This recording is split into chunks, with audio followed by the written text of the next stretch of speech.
ಬೇಡವಾ okay fine ಇಲ್ಲಿರಲಿ sir.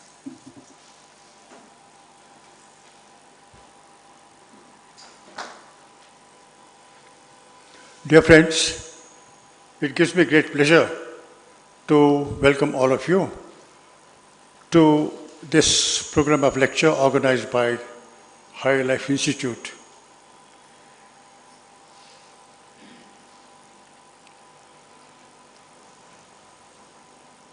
Before we invite our guest speaker, Sri Ganesh and Devy, and Sri Rajendra Chedi, who is going to preside over the meeting, to come on the stage.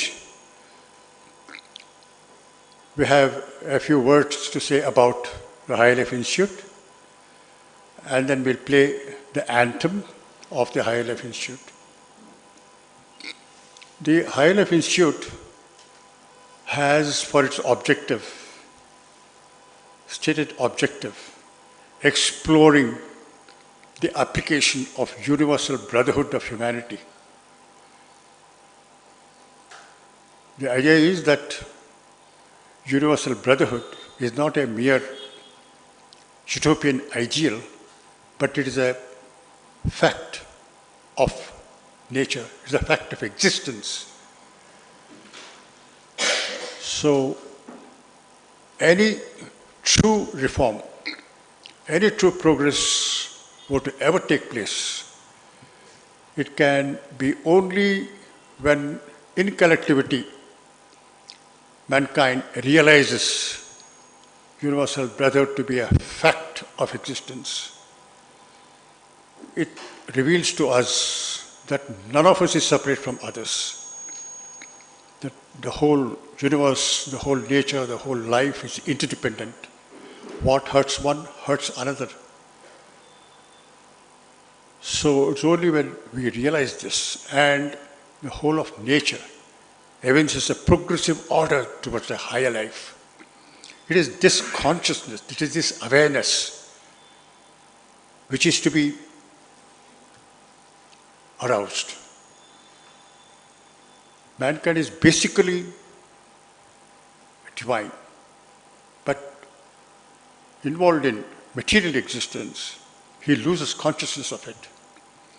And it is possible to rouse his innate awareness and consciousness to this profound truth. And that is the object of High Life Institute. The Institute proposes to examine all areas of thought, science, religion, philosophy, sociology, economics, literature, art, and raise them to a higher plane, review them in the light of universal brotherhood, and see how it can become complete, how it contains the seeds of true reform. That's the object of HLI. That's briefly about the HLI. It is the lotus opening its heart to the rising sun. The heart of man opening to the sun of truth. That is the emblem of HLI. Now we're going to play the anthem of HLI. This anthem was composed by the great sage of Kanchi, who is no more now, no more bodily, but he is eternal, Sri Chandrasekharendra Saraswati. It is very appealing, and in fact it is the very soul of the endeavor of HLI. As the anthem is sung in Sanskrit, you will find subtitles in English appearing below. Please follow the meaning of what is sung. The song was sung in the United Nations General Assembly by Srimati Subbulakshmi in 1963, and it was received with a standing ovation. So HLI has adopted this theme, and we endeavor to follow and try to achieve the vision of HLI to the best of our ability with all our limitations. So with this, I request Venkat, please play the anthem.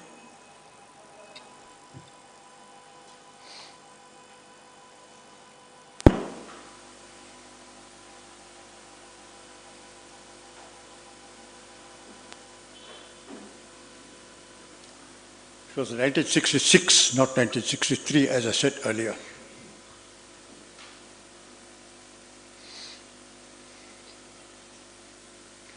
English rendering of the anthem is there. Cultivate friendship which conquers the hearts of all beings. Feel yourself in all beings and all beings in the self. Renounce war, forbear competition, forsake aggression and forceful acquisition, because our Mother Earth bestows upon us every object of our desire. Supreme soul of all souls is compassion, absolute itself. O people of the world, be restrained, be liberal, be merciful. May everyone in the world be happy and prosperous.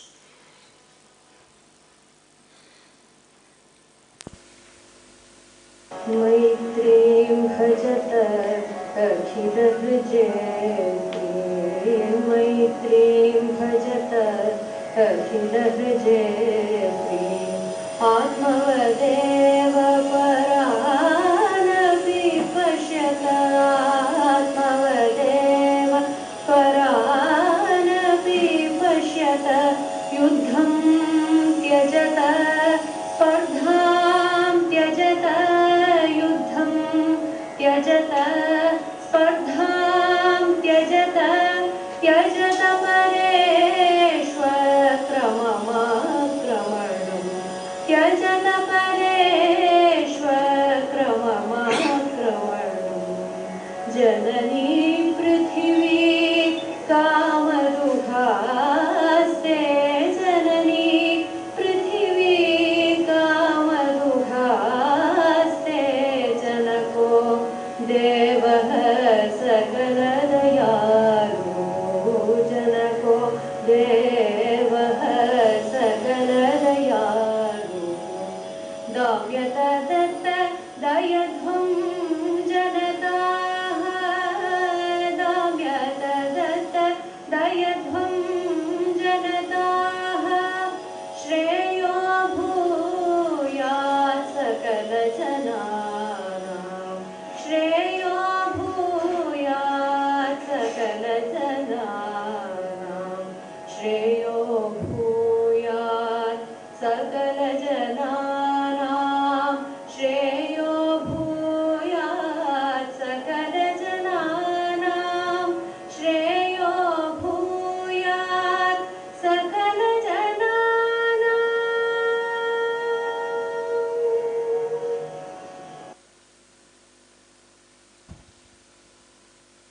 I request Sri Devy and Sri Chenny to come on the stage.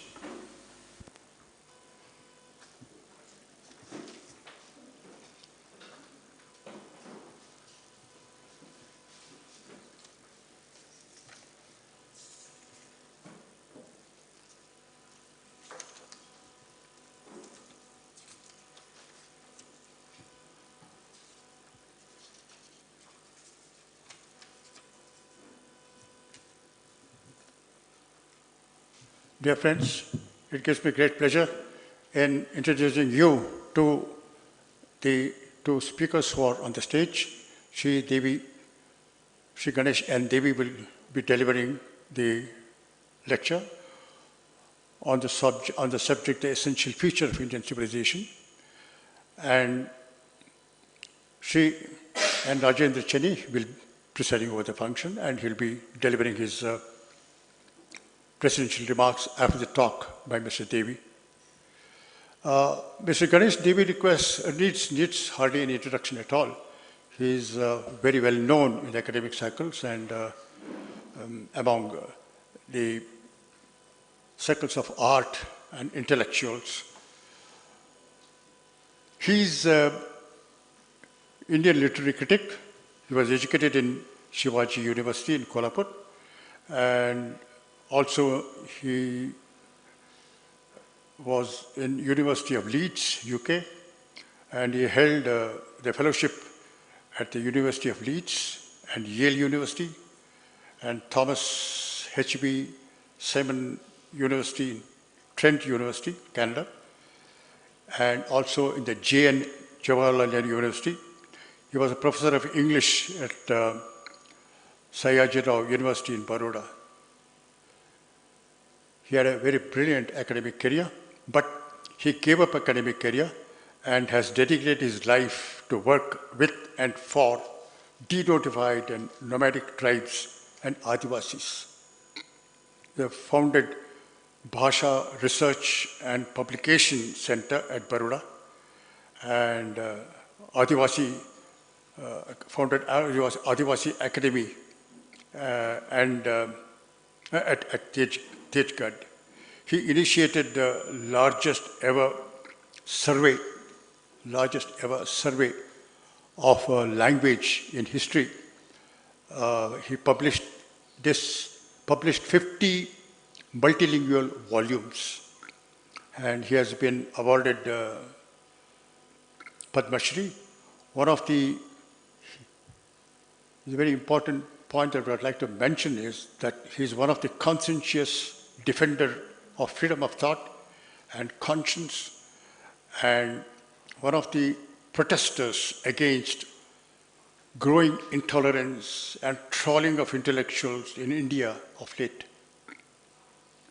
In protest, he with several other intellectuals returned Sahitya Academy Award to government in 2015.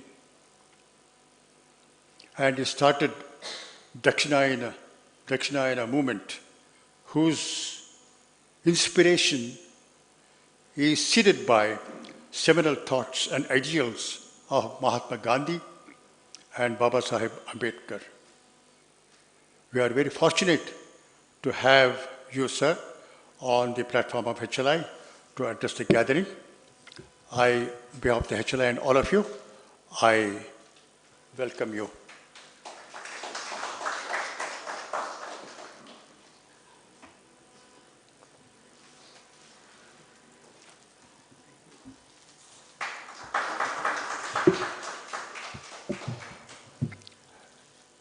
Professor Sri Rajendra Chani, he is a professor of English in Kuvempu University.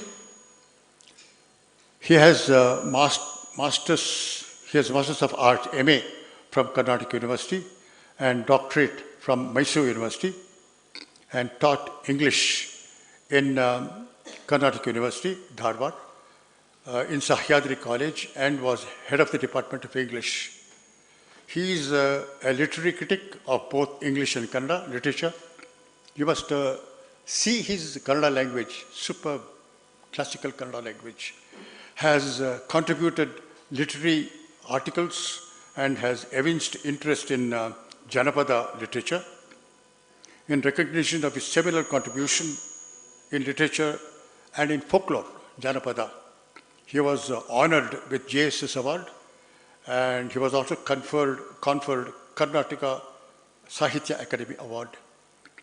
His contribution in the field is extensive, and it would be too long to narrate all that. So it's all there on the internet. You can visit and take a look at it.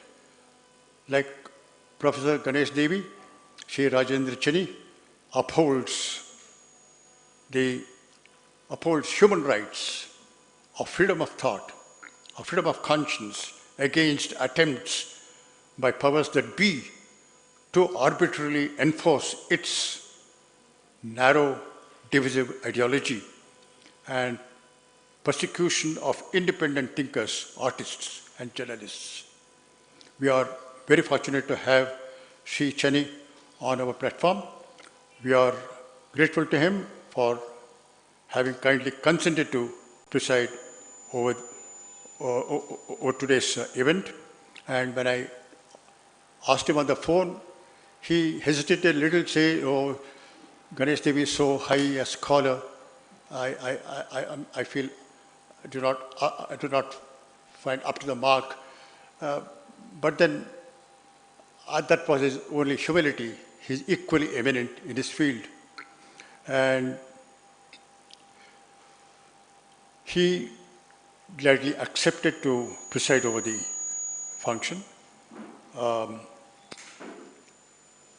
and give presidential remarks after the address of Sri Devi.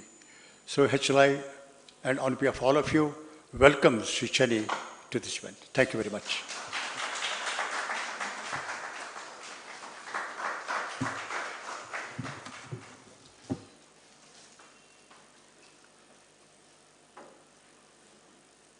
I request Sri Ganesh Devi to deliver his lecture. Thank you.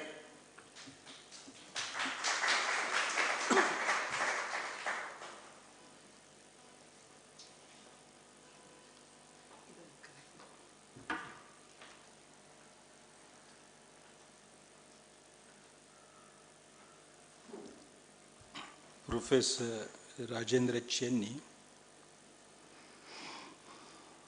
a scholar whose deep scholarship in so many fields of humanities is simply enviable, unmatched. President of this evening, Professor Shri Ram Prakash ji, my generous, kind, and ever young host. I took in a shock when I came here and saw him, and the shock is lingering. I have not been able to overcome it when I was told that he is only 80 in age. Many more beautiful summers and springs for you, sir. And the Institute of Higher Life, ladies and gentlemen. I have chosen the title for my discussion, The Essentials of Indian Civilizations. As I was listening to the chant, beautifully sung, and saw the words also, I was reminded that we are in the year 2022 and in the month September of that year. And I was reminded, I was brought back to very acute awareness of time, because it is exactly a century this month that a very eminent Catholic English poet decided to use these words. His poem was published a few months later in 2023. It appeared under the title Four Quartets. But the last of the quartets was completed in the month of September. The name of that poet was T.S. Eliot. This quartet had a subtitle. The subtitle was What the Thunder Said. And that tells a story. The story is not from England, not from the Catholic Christian tradition of knowledge of faith, but it is from this part of the world. And it is derived from the Bruhad Aranyak. The story is simple. The world was created by Prajapati. No. The universe was created, not the world. The universe was created by the Prajapati. And out of joy of that great creativity, he danced. And he had called all his children, the Devas, the Manavas, the Danavas. And he danced. As he danced, he sung the song of creation, which was beyond words. And so those who heard him only heard him saying, da, da, da. When he stopped, he asked all the three, do you understand what I said? And they said, yes. And one of them said, you said, Damyata, be restrained. The next one said, no, not you, be Dayadvam. The third one said, Datta. One is saying, control your anger. The Danavas heard it, said that they must control their anger. The Devas heard it said that they must control their greed. And Manavas heard it said by their creator that they must be compassionate. Or I might be, probably missing the match. But the story is that this creation has many meanings to many. But the dance of the Creator is shared as heritage by all. 100 years back, this story catching the eye of T.S. Eliot had a certain reason. And that reason is related to what I had to say this evening. So it's exactly 100 years from that date that I am trying to share some of my broken thoughts with you. The reason for T.S. Eliot getting interested in Brihadaranyaka is not that he was a great master of Sanskrit. He had some Sanskrit. The reason was that in his times, about 50 years preceding his times, Europe had come to the conclusion that there is an ancient wisdom in India which has remained unexplored and which must be explored. Of course, Max Muller was responsible for that. But Max Muller was more responsible more for Indians discovering their past than Europeans discovering the Indian past. The story is slightly different. And the story is that in the 1850s, with the arrival of Darwin on the scene, the voyage of the Beagle, the ship in which Darwin went all the way out to the southern hemisphere, that appeared in 1857 or 58. The theory of evolution had arrived, and it impacted people in the 1860s in a very big way. We all know that in England there was a fierce debate between pastors and scientists, the faith people and the doubt people, between religion and science. And for college and school students in those years, this used to be a very patent theme for writing essays. In fact, if we look at the ICS examination papers of the 1860s, where writing a long essay was a full paper, science versus religion, they were put out as adversaries. In that debate, a very great person like Ruskin took the side of faith. And we know Gandhi imbibed Ruskin like none of his other followers did, and that had a great impact on our history. what we did to ourselves and to the British. The idea of evolution also influenced some of the Indian mystics. Now this is very interesting. The idea of faith impacted, through Ruskin impacted Gandhi, and unto this last of Ruskin, which is derived straight from the Bible, from that story where Jesus says, look, unless I reach to the last out there, my mission is not successful.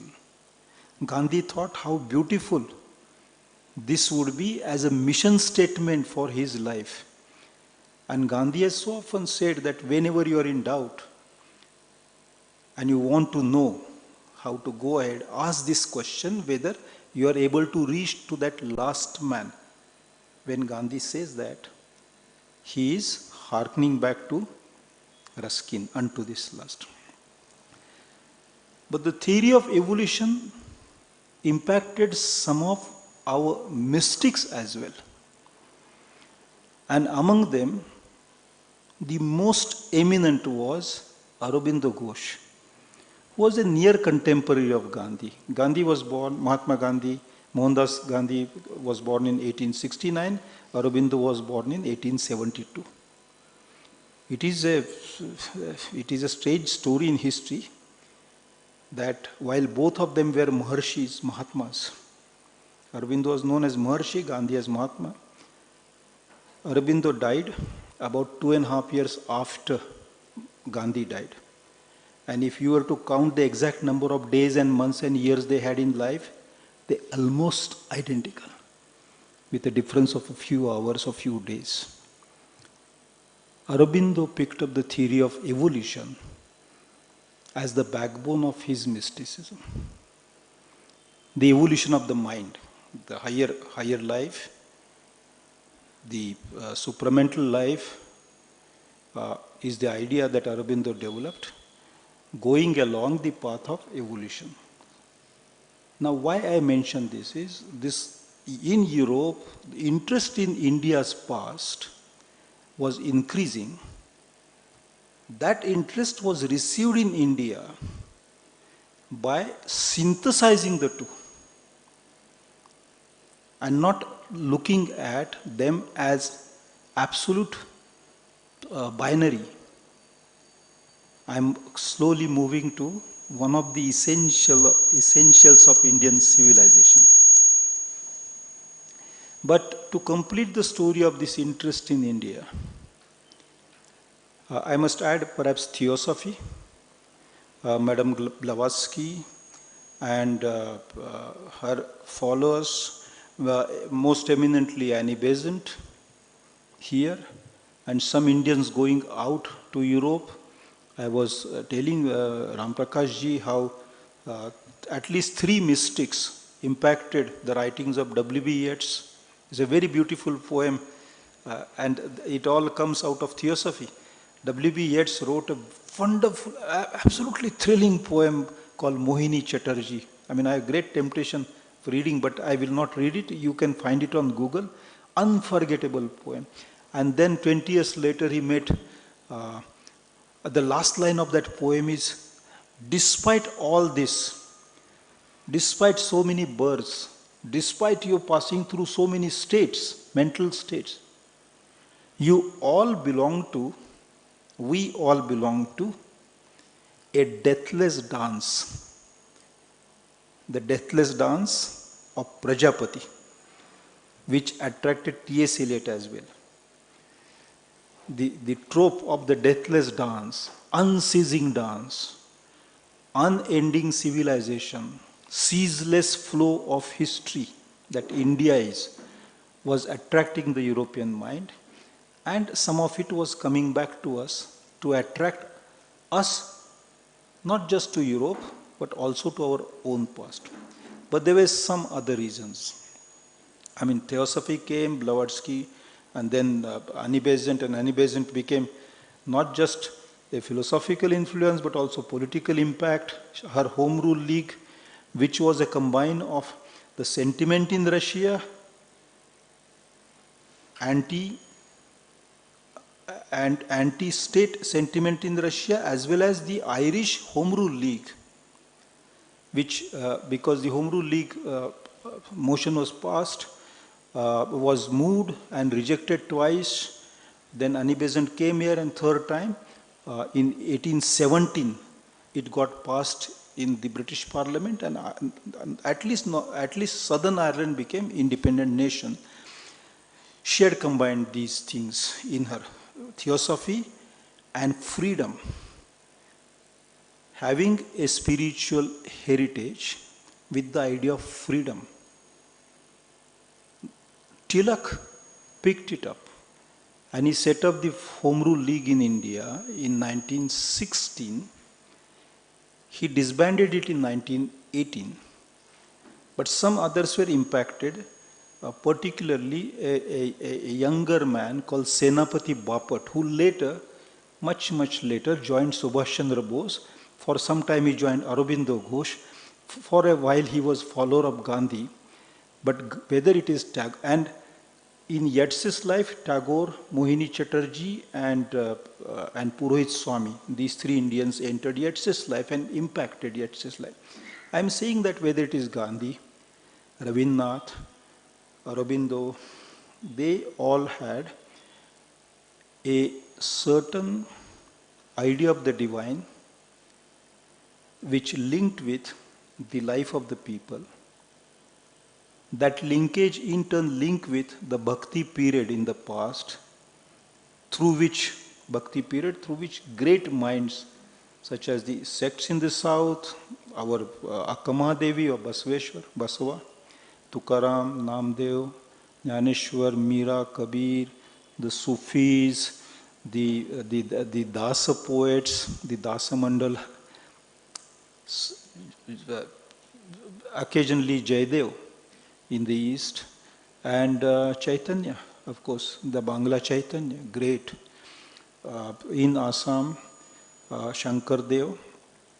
All of these people are in search of an idea where spirituality, mysticism, higher life links with the lives of the people. They're trying to see how from where they can derive this. That quest is what binds all of them together. From Akkama Devi to Tyagaraja, that's a long span of 7-8 centuries. How the individual salvation can merge with freedom for everybody.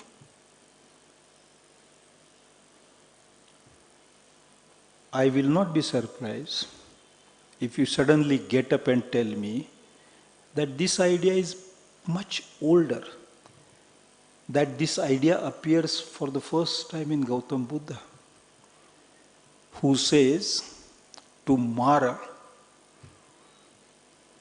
the one who brings difficulties in the path of his realization, that I shall not go up in the consciousness, but will come back so that I can take everybody with me to that higher consciousness.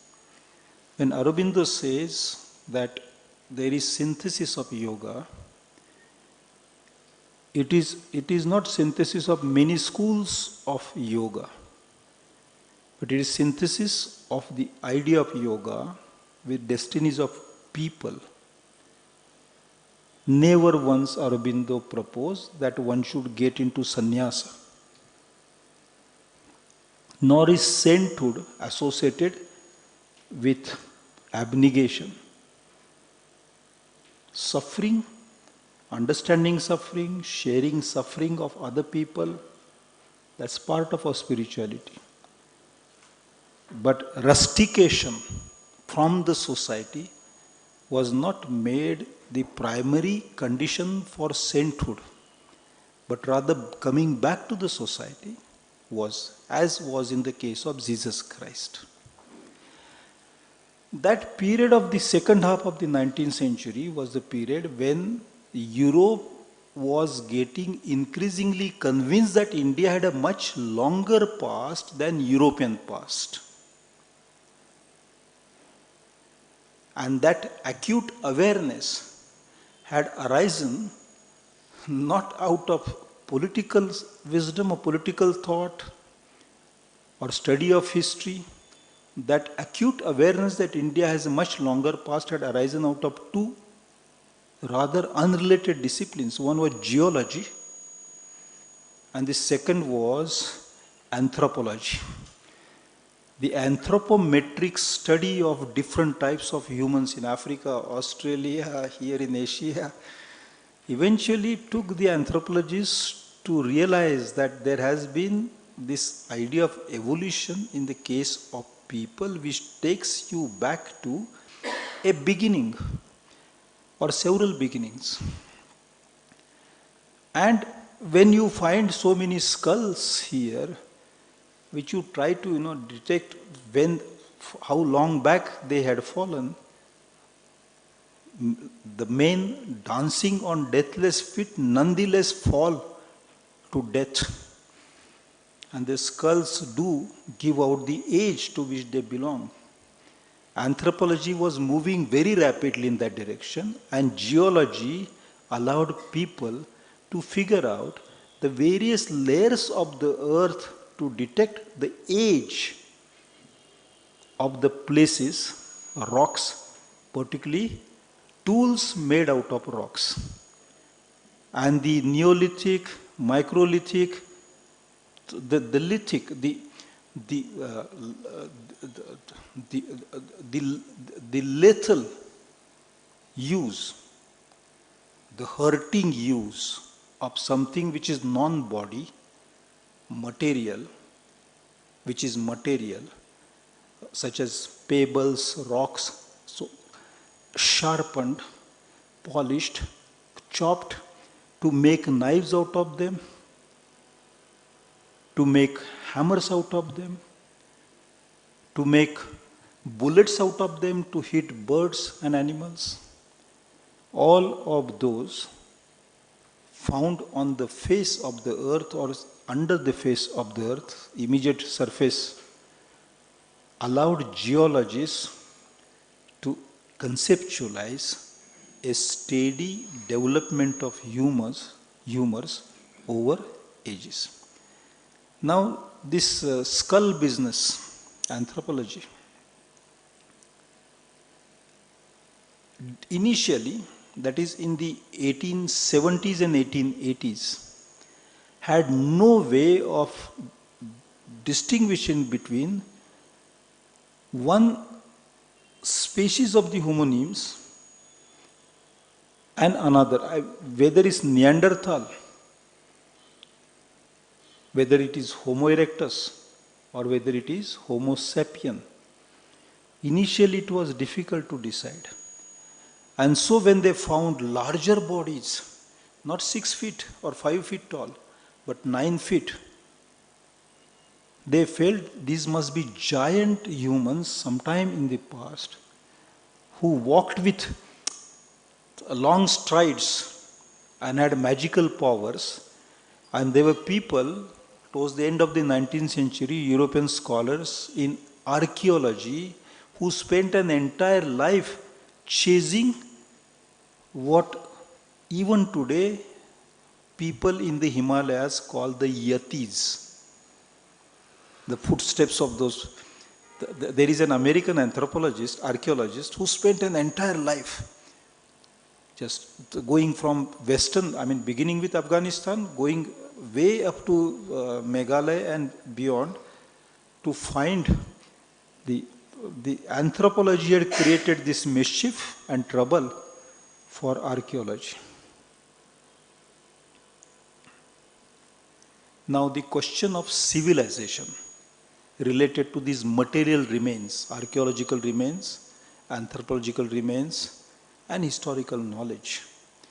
The question of civilization had become, I said, Europe had become acutely aware of this question because in 1857, the East India Company was pushed out and the British throne acquired the power. And they required a narrative. The narrative that they gave was, we are here to civilize India. So civilization became the justification for the colonial domination. There was no other justification, because they found Indians had already built houses, they had already got textures, cotton, they already knew how to cook potatoes far, far better than the British. The British are not learned to cook potatoes even today. The British colonial rulers found that Indians take bath every day, whereas in England back home in those days, taking bath twice a week was also very expensive. So they had to find a justification, and they said, we are here to civilize. Now, that term civilization, this was said in 1830s also by Macaulay. Macaulay said, I am not able to find even one cupboard full of books in India, and therefore let me bring European knowledge, English knowledge, because there are books and books. It is another thing that in India printing started in the first decade of the 19th century. So Macaulay should have waited for a while to find those books and libraries. I mean, here in this building there are so many books lying that there are not enough people to take care of those books. Had Macaulay visited this place, he would have changed his attitude. The term civilization was used by European powers during the 19th century, but only in a certain way, and not in the sense we understand the term civilization. In 1842, great turbulence emerged in England. A movement by poor children asking for bread, asking for equal days wages for equal days labor. That is, if you do 14 hours of work, you must be paid 14 hours of wages, equal days wages for equal days work. That was the slogan. This movement was called the Chartist movement. And the British decided to punish the children by teaching them the English language. Till then, Latin was being taught in schools. English was introduced as a language of punishment in British schools in 1848, after a report on education came up. In that report, it was written that we want to civilize the children. So civilization, introducing civilization, was a form of punishment. The British wanted to teach us to behave. On one side, the European scholars were genuinely getting interested in the ancient past. On another side, the contemporary 19th century Europeans were talking of civilizing the rest of the world, and the term civilization used by these two parties, these two interested stakeholders, the meaning was different. So I'm not using the term civilization tonight in the sense of punishing the people. I'm using it in a more neutral, more decent, more appreciative manner as was used in relation to the past. The question is, the term civilization arises from the term civil. Civil means city in Latin and Middle French.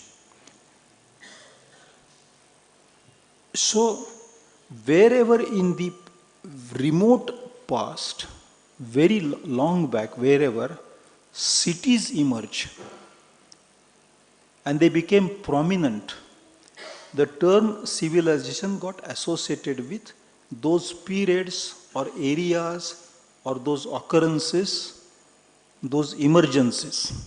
The technical term is emergence actually for civilization. at least in the case of India. In Europe, they thought Egypt had a civilization because pyramids were spotted. And pyramids were spotted already in what is very ancient Greek culture.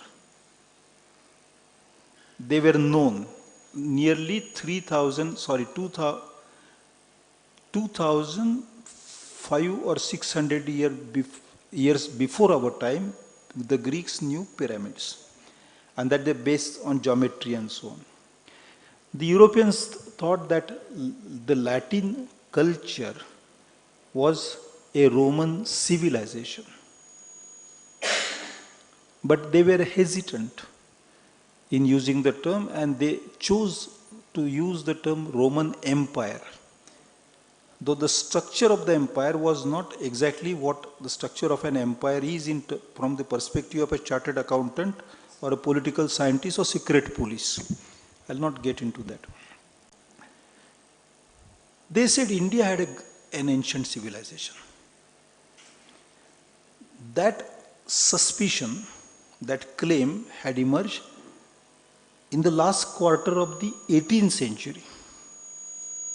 I'm slowly moving backward in time.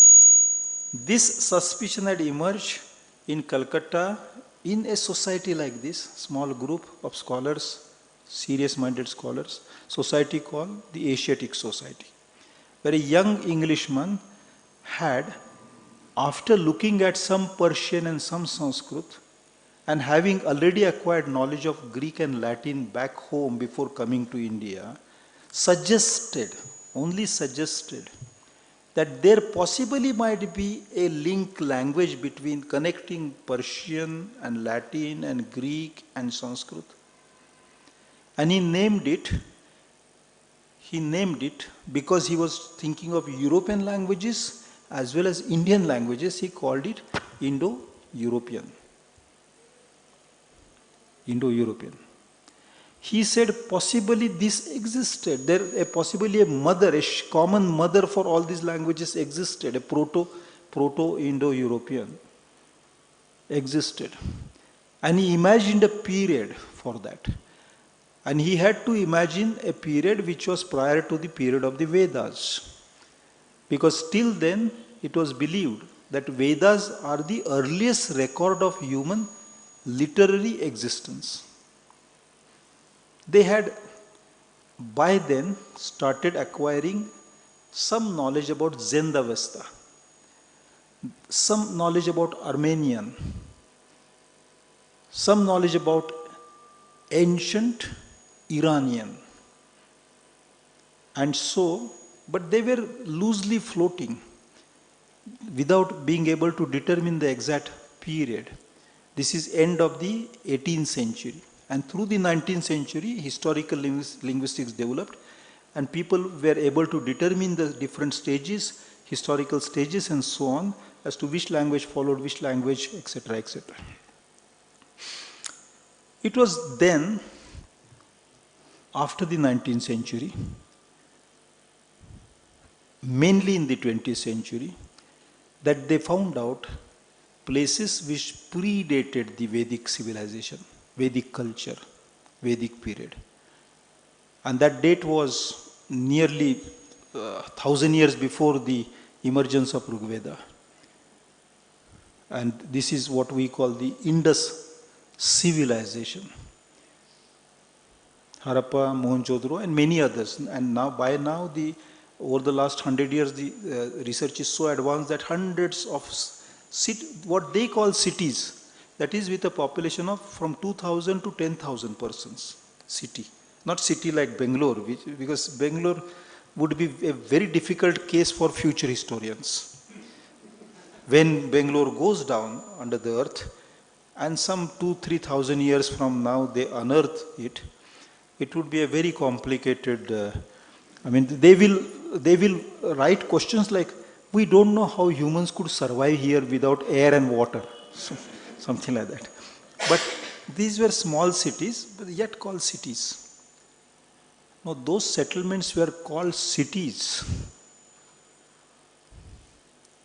not primarily because they were cities, but primarily because one was looking at that past through the prism of civilization.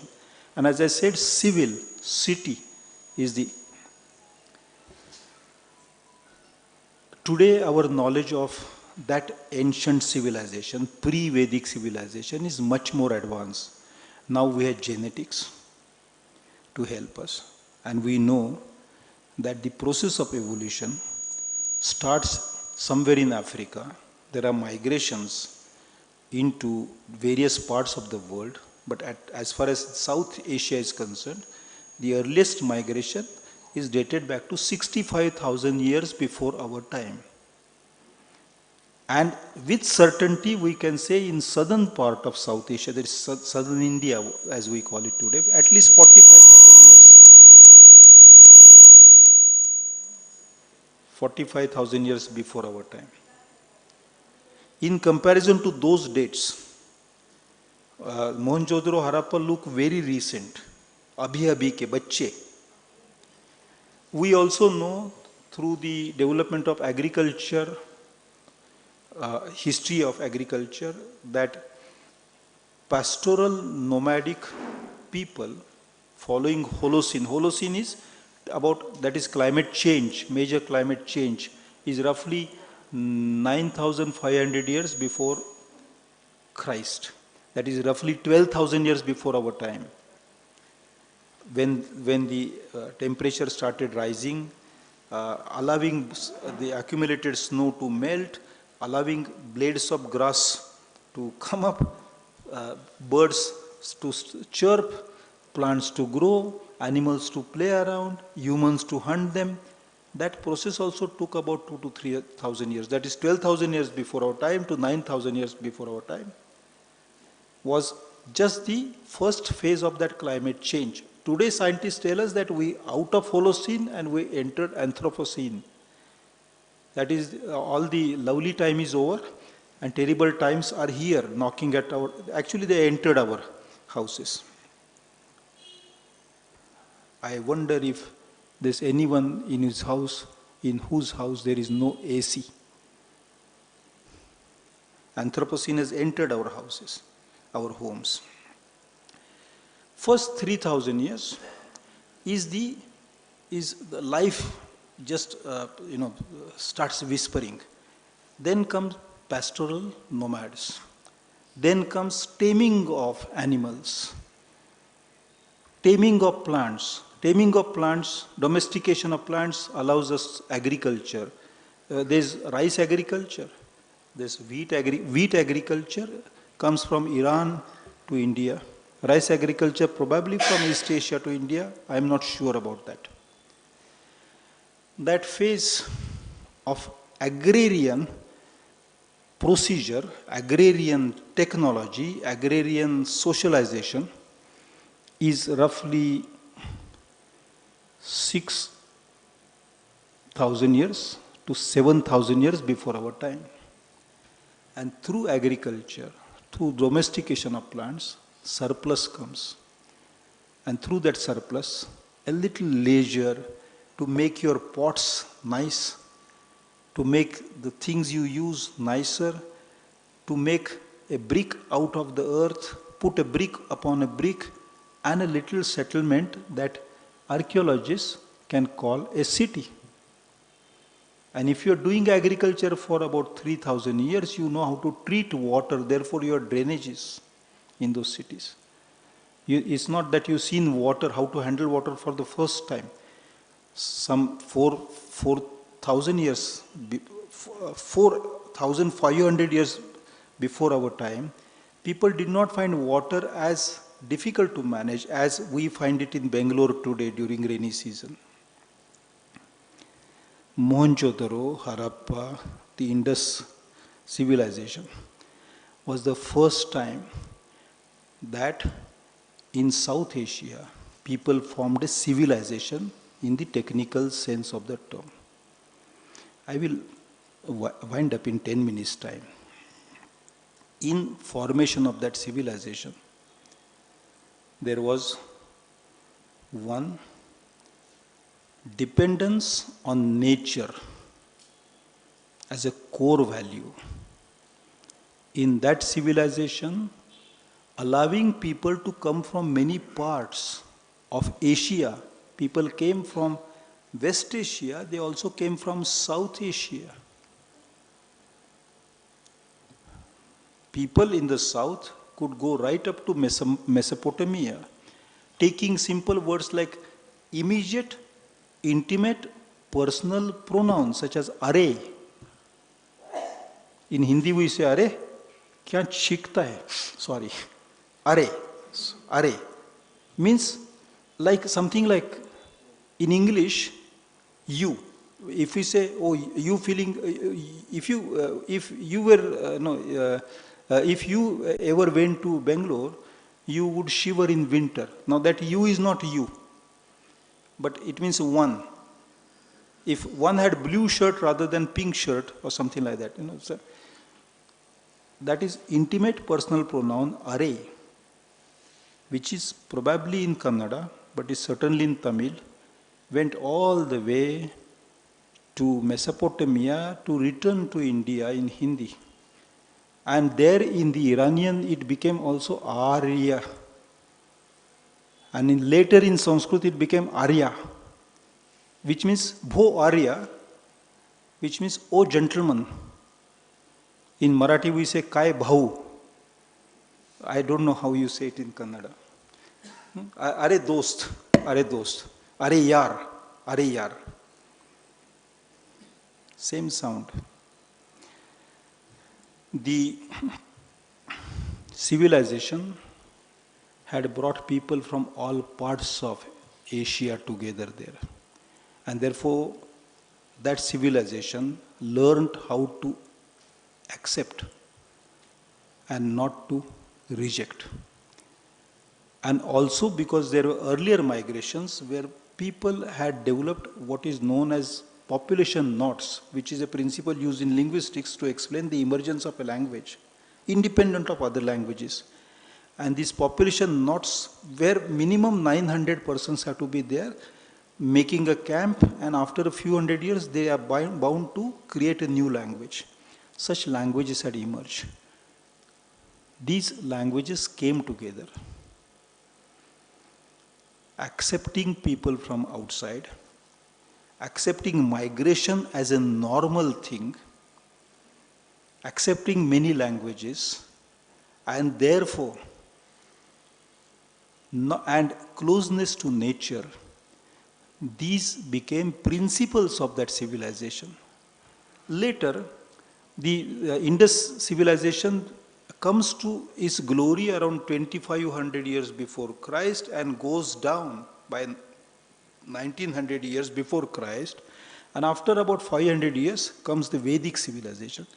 And with that also comes a clash between those who knew horses and the horse-run carts and arrows made more sophisticated than arrows used here, between such people and the people who had scattered after the Indus civilization had gone down because of change in climate, long spells of nights, cold nights, and very hot days, turning normal ground into sand, desertification. Clash between those scattered people whose cities had gone, whose incomes had gone, and these people speaking some different language, which is Indo-Aryan, or what we call Sanskrit, early Vedic. Those clashes were violent clashes. And in the Vedas, particularly the earlier part of the Vedas, there is description of how some animals were captured or butchered. Subsequently, as that clash gets over and kingship emerges in the about 9th century or 8th century before Christ as a practice, state emerges. State allows control, regulation, and therefore some stability. It's not a completely useless thing. It collects taxes is all right, but not every state wastes your taxes by 40% cut. 9th or 8th century before Christ, the state emerges. And that's also the time when the Mahabharata, the story of the forgotten past, starts emerging as Jaya Itihas. After that, the first major philosophical statement is the Bruhad Aranyak, with which I began my lecture. And in that philosophical statement, it is said, please control yourself. Please control your greed. Please control your anger. Be compassionate. Be non-greedy. If Brother was saying this, almost 150 years, in less than 150 years, Mahavir Jain said, learn aparigraha. Pari is hand. Graha is holding with hand. Learn not to hold with your hands. Be giving, not holding. To be giving, not holding. To be compassionate, not being violent and cruel to others, not hating others. These became the essentials of Indian civilization, which existed in the Harappan civilization, which emerged again in Buddhist and Jain philosophy. But the clash continued, the story continued, not just in the first millennium before Christ, it continued a millennium after Common Era begins. Clash between the non-believers and believers continued.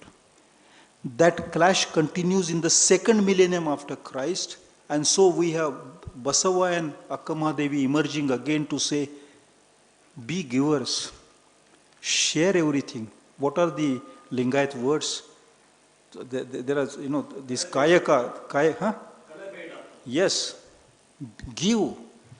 In order to be human, learn to give. In order to be human, learn to be tolerant. In order to be human, do not get angry. What does Jainism say? Control your anger. Entire 1,000 years, once again, the essentials of Indian civilization keep resurfacing. And in Gandhi's teachings, peace, shanti, non-violence. In Tagore's teachings, where he imagines an India where nobody can fear, nobody has to fear violence, where the minds are without fear, where minds are free. In Ambedkar's philosophy, Ambedkar also had deep mysticism in him. That's why he was following Buddhism. He was not an atheist. He was a religious man. And he accepted Buddha because Buddha was teaching what much later Basveshwar was to teach. The strength of collective life, Sangha. The strength of non-violent life. The strength of non-greedy life. To be not greedy, to be united, and to be compassionate. Essentials of Indian civilization. Today, unfortunately, social disharmony is violating Indian civilization. Contempt and scorn being sprayed and doled out every minute, destroying Indian civilization. And tremendous encouragement of some few greedy people to loot all of us is destroying Indian civilization. We are facing today, we are passing through the dark night of Indian civilization. Because today, these three essentials of civilization, which foundations of which were laid in the Indus civilization, are being demolished. Thank you. Thank you.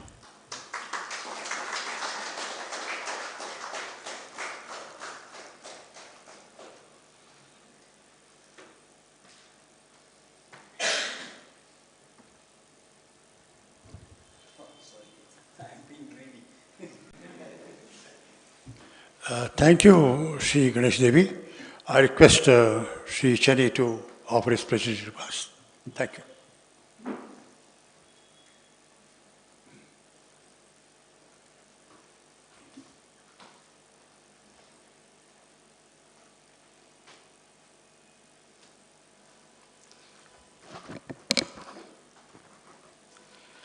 Sri M.L. Prakash, our host, Professor Ganesh Devi, and my dear friends. Sri Prakash was mentioning that I was very hesitant to preside over the session. And I'm sure you now understand why I was very hesitant. I have listened to Professor Devi on a number of occasions, and every time my experience has been of taking a piggy ride on a time machine and then going past many eons of the past, seeing so many of the lost and the unseen vistas. Therefore, what I can do now is to only add a few footnotes here and there, especially because the time given to me is about 15 minutes from now. If I had time, I would have loved to problematize the two words which are there in the topic given for the oration today. One is Indian civilization. I strongly feel that we should more often than not use it in the plural. I do not believe there is an Indian civilization. There are Indian civilizations which have coexisted throughout the history that is known to us. This is not one way of denying the unity that we find among all the lifestyles and the value systems and the belief systems and the modes of behavior which are part of our lived experience in India. I'm not trying to do that. I'm only trying to understand for myself the enormity of the heterogeneity which has gone into the making of the Indian civilization. If one could use a metaphor for it, it's like a huge archaeological site. And in each stratum, there is a civilization.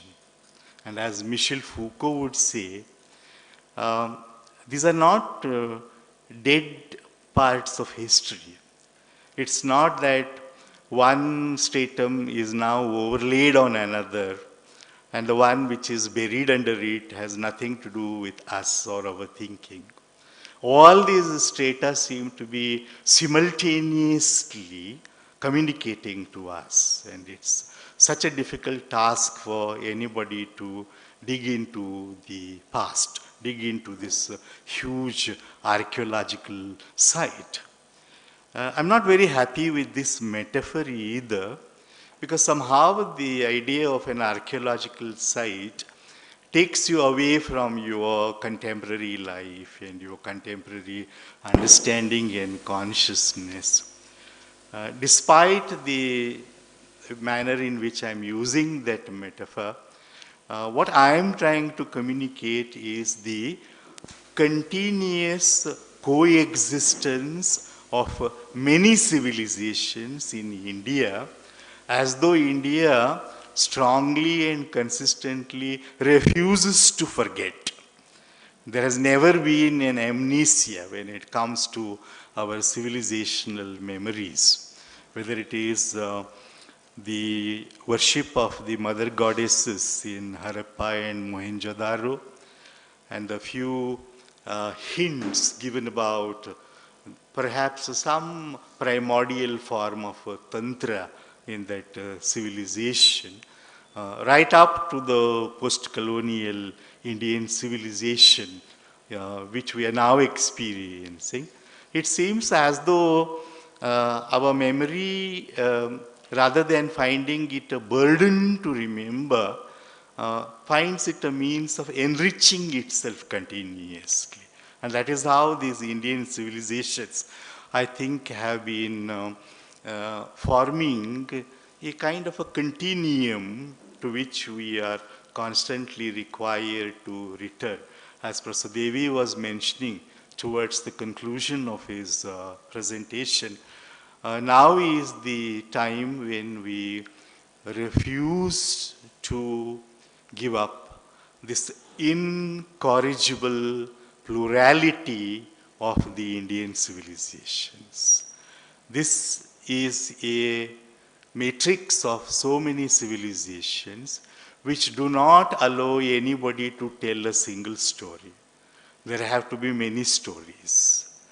This is a civilization which will never allow our great epics to be finally written and the final version to be made. This has to be, any epic in India has to be a cumulative epic, you know. As one of the great scholars said, all this is because of the way in which we conceived of the Indian book, you know. You would write on the Palmyra leaves, and then in one left-hand corner, there would be a small punctured hole, and you would just maybe put something to tie up the leaves. And anybody could untie it, insert a leaf, and then there was nobody to claim the original royalty, you know, or authorship. That's how things should be. That's how humanity is. That's how the universe is. Because the universe hates finality. The universe in which we live, from the smallest plant to the unseen planets we are now discovering, maybe seeing through the lens of the latest technology, they tell us that this is a growing and a dynamic reality. And it refuses to reach to a final conclusion. That's very true of, I think, the Indian civilizations. The reason is that though we talk so very proudly of our present-day globalization, driven by multinational capital, there was a far greater globalization in the past. Ideas traveled, philosophies traveled, belief systems traveled. I think the most amazing fact of human history is how this could happen, you know, before even we dreamt of means of communication. You see, I'm not exaggerating. We have very solid evidence that the Neoplatonism of Greek philosophy actually traveled with the navigators from India. And not even from the Pandits and not even by the scholars. Somehow these ideas, these cosmologies, these ways of looking at the world, they toured, they traveled, and they went places. And that, I think, is the globalization which has been constantly adding to the matrix of what I described as the Indian civilizations, because there have been migrations. Man, I think, is an extremely restless creature. I don't believe God made man after his image, because I don't think God could be as restless as a human being. So there has been this quest, and there has been this curiosity, there has been this hunger for new kinds of experience and new ways of interpreting those experiences. That, I think, is what is, again, the other term I wanted to problematize, essential. I don't know if you agree with my metaphor for the Indian civilizations. How does one talk about essential features? Everything that is there is essential to Indian civilizations, isn't it? This plurality, these contradictions, these oppositions, they're all there. They're all part of the real. They're all part of the Indian civilizations. I'll just give you, sir, can I take 5 minutes? I'll give you an example from the Kannada tradition.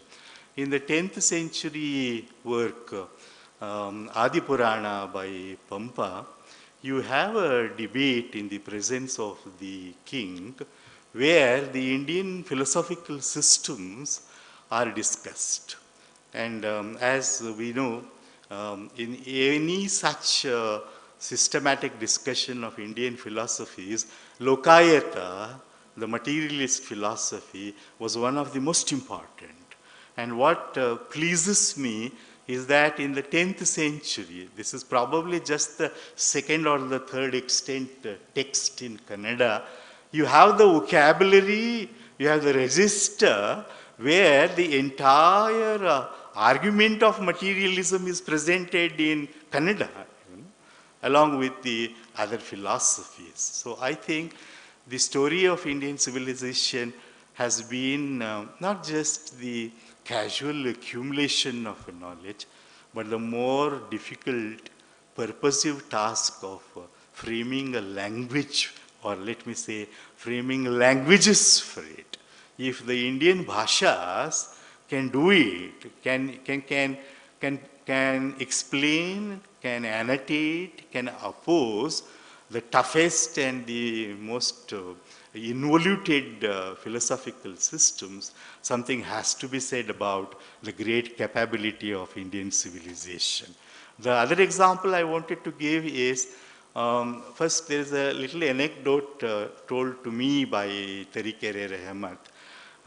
He has been traveling practically to every nook and corner in Karnataka, and he tells me that he went to a little village and the villagers told him that he can, if he wants to, talk philosophy with a woman, but the condition was he should wait till evening because she was a landless laborer and she would return only in the evening.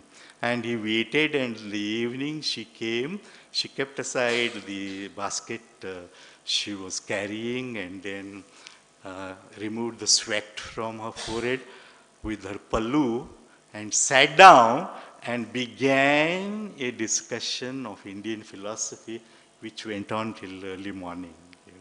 So the one thing that I want to add is these knowledges, these cognitive systems in Indian civilization, contrary to our misguided understanding, were a part of everybody. It is not that it was restricted only to the highly scholarly, because again in Kannada we have a living tradition of the Tattvapadakaras.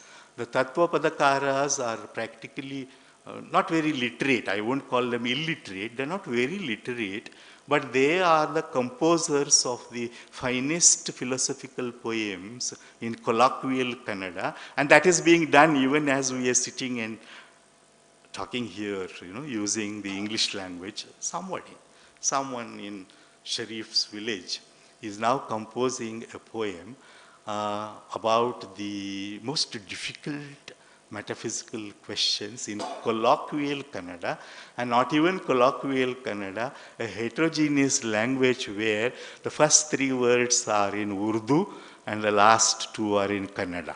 What do you say to this?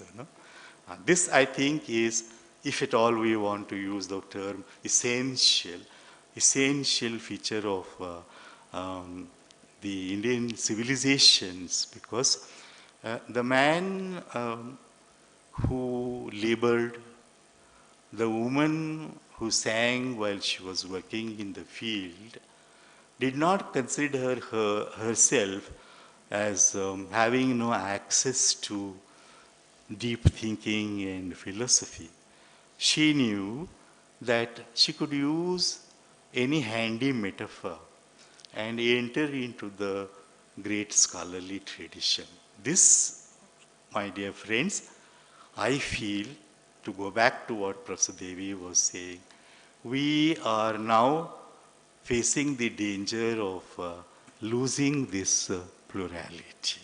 You see, we are really in the danger of giving away a legacy which I don't know if we really deserve. But even if we don't deserve it, I think we should keep that legacy. That there have been so many civilizations, And in one lifetime, not anybody, everybody in the world can do it. But if you are here in this geopolitical culture land called India, in one lifetime, you could live through many civilizations. I think that is what we should be doing. So I once again thank Sri Prakash for giving me this opportunity, and thank you all for listening to me. Thank you.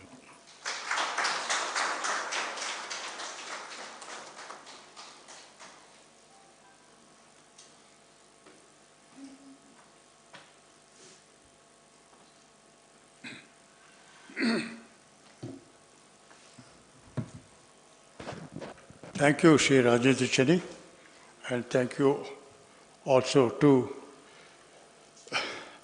Sri Devy for very thought-provoking talks you had given. As far as I could follow the speakers, Sri Ganesh Devy traced civilization from the point of view of archaeology, and Sri Cheni have added another dimension, and that is the wisdom philosophy is to be found in common man's language, not merely confined to highly high classical language. Is not merely repository. Common man's folklore and folk culture. You find the seeds of the features of true civilization and culture. As far as I could understand, that was his. That was the burden of his song.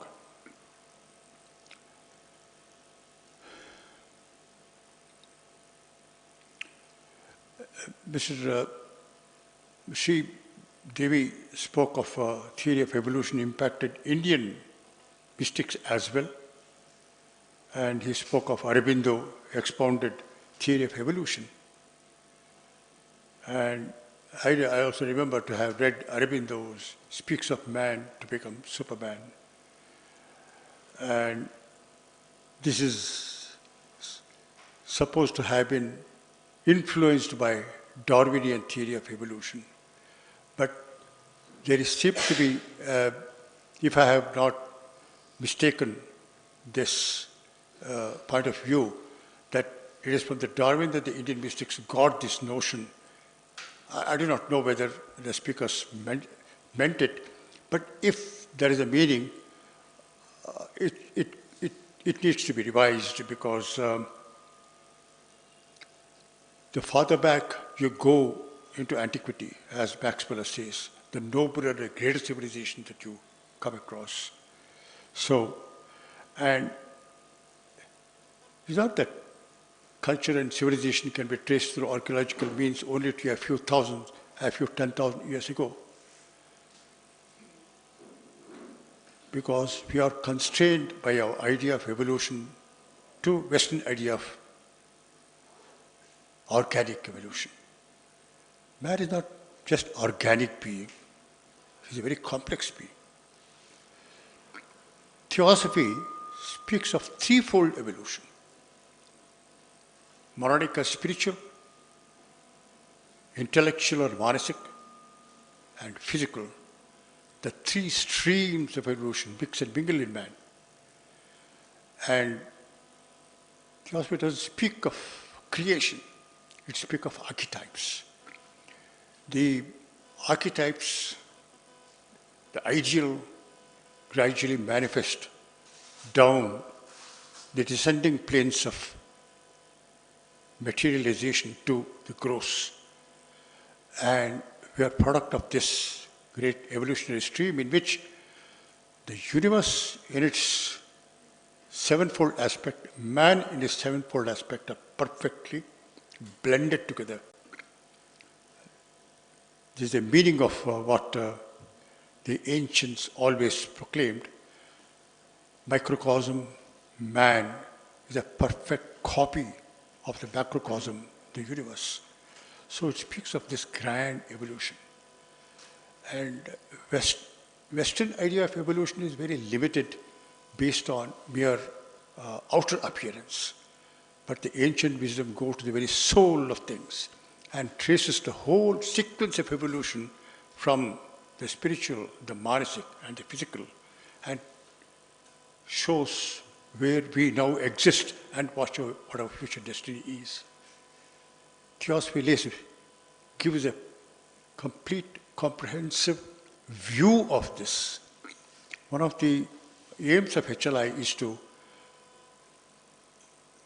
point this out, and all these great scholarly researches and points of view to be raised to a higher point of view of wisdom science of ancients. If man is a spiritual being, he has a very noble origin. If Darwin says the man came from the brute, ancient wisdom and theosophy says no. It takes a god to become a human being. It is the descent of a god into matter. To go to any ancient scriptures, if you read it with the eye of wisdom, you will find this proof of this ancient teaching. So, will be the recorded talks of both the scholars will be on the website, and it will be open to public view and public debate, points of view, and we'll be presenting, commenting on that from theosophical perspective. So, with this summing up remarks, I conclude my talk, and I request Srimati Yashodhara to give a vote of thanks.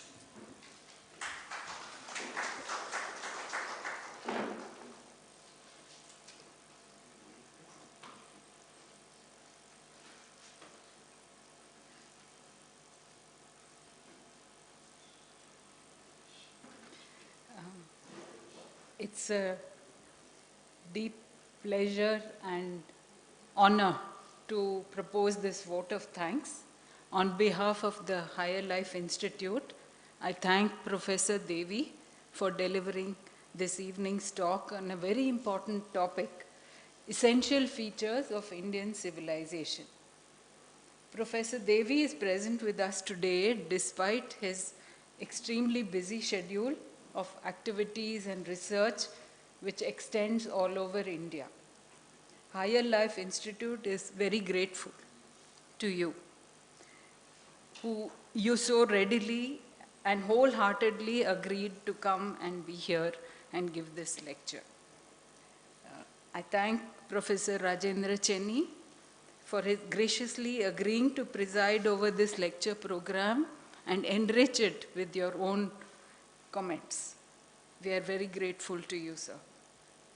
Our gratitude is due to the Secretary, Sri Shataraju, and President, Sri Bairamangala Ramegowda, both of the BM Sri Smaraka Pratishtana, for graciously lending us this lecture hall to conduct this event.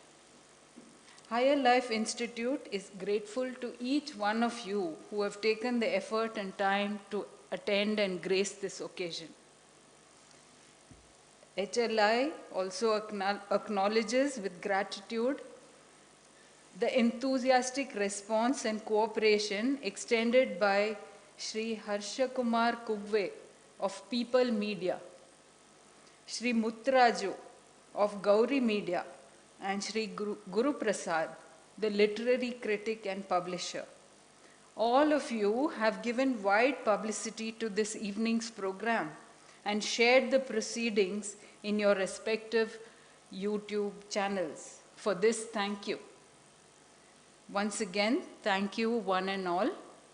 Jai Karnataka, Jai Hind, and Jai Jagat. Thank you.